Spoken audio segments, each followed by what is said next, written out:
Shadow Chancellor's with us, Rachel Reeves.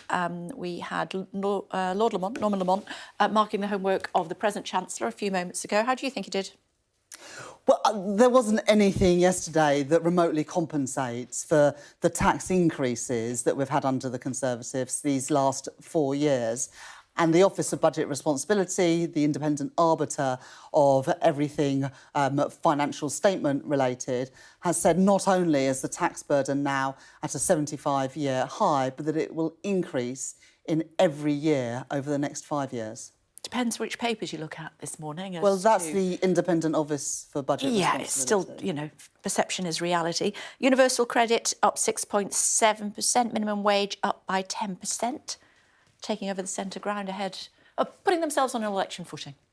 Well, I mean, there's going to be an election, isn't there, next year? You know, this will have to be seen in that context. But in the end, how do you know whether you're better off? It's your bank balance.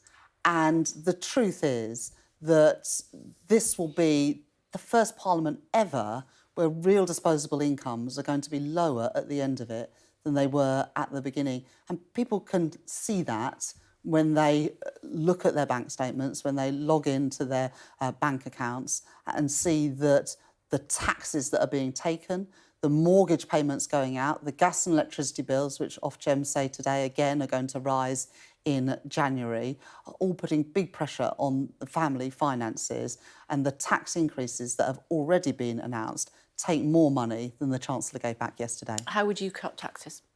Well, my plans are about growing the economy. How do you do that? So, a couple of things. First of all, we will reform the planning system to unblock private sector investment into our economy. And we would create a national wealth fund to invest alongside... That's quite long-term, isn't it? Well, if you look at what businesses said about Labour's plans that we set out at conference, Keir Starmer and myself, businesses welcomed those. I chaired earlier this week the first meeting of the British Infrastructure Council that I would chair if I was Chancellor of the Exchequer, bringing in big private sector investors, domestic and global, about how we can unlock capital. Because many businesses say to me they want to invest in Britain, but this government are not clear about their direction of travel and their priorities. And the planning system makes investment in Britain unattractive compared to other countries around the world. So we've set out comprehensive plans to make those changes, as well as reforms to the pension system to unlock some of the investment that we need, particularly for those fast-growing start-up and scale-up businesses.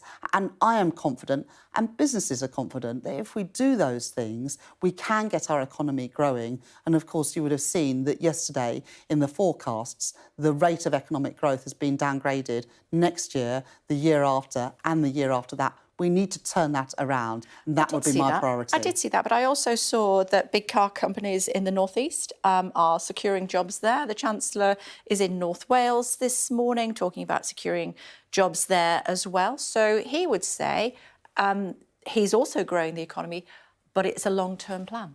If yours is a long-term plan as well, how will you cut taxes? Well, if you look at the last 13 years, we've been in the bottom third of the league table for economic growth. Highest in Europe this year? And the lowest in the G7 next year. But if you take the 13 years as a total, we're in the bottom third of the league table of the most advanced economies. That is a very poor record. In fact, growth over the last 13 years has averaged just 1.5%. That compares to 2% growth a year under the last Labour government. And if we had to continue to grow at those rates, the economy would now be £150 billion bigger, which is why getting economic growth again is so important, which is why I've spent the last 2.5 years as Shadow Chancellor working with business to put forward that comprehensive plan to unlock growth and investment in our economy. So if you can't tell us that you won't reduce taxes, can you say that you won't raise taxes? Well, my instinct is to have lower taxes on working people. Instinct schmincting, you know. Well, no, not really,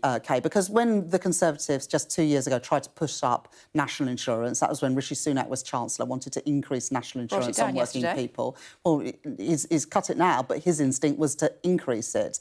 That was the wrong approach. We opposed it, and the government eventually had to back down. But what I won't do, Kay, is make any uncosted or unfunded violated spending commitments, because when the Conservatives did that last year, it put pensions in peril, sent mortgage rates up, and working people, the British public, are still paying the price for that. 1.5 million people came off fixed-rate mortgage deals this year. Another 1.5 million people will do so next year. Before I became an MP, I was an economist at the Bank of England. I know the importance of low and stable inflation and predictable interest rates, and the pressure on family finances these last few years, particularly through those mortgage rate increases, but also the food price increases, the gas and electricity bills, and the higher tax burden are all putting a heavy toll on families. Can you guarantee that you won't put taxes up?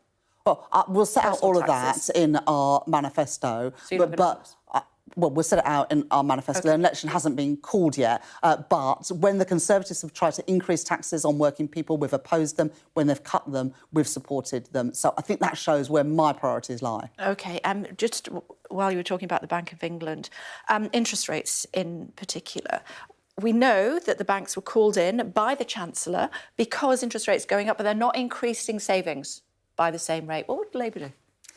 Well, it's not just on bank savings. It's on premiums for car insurance. It's on bills for mobile phones and landlines and broadband. You know, the Competition and Markets Authority is supposed to enforce these competition rules, and we need to toughen up the regulators to crack down on these poor bank practices. Interest rates. Would you give them a tug about that? Yes, absolutely, because it is not right that interest rates for our mortgages go up instantaneously. That doesn't happen on savings, and we need to make sure that our regulators, whether it's the energy regulator, the water regulator, the Competition and Markets Authority, are putting real pressure on these companies and investigating these poor practices. And also, this is something which I feel very strongly about.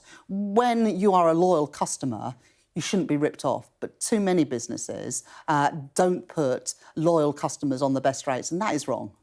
OK, we're almost out of time, but I want to ask you about the situation in the Middle East and the families that thought their little ones were coming home this morning.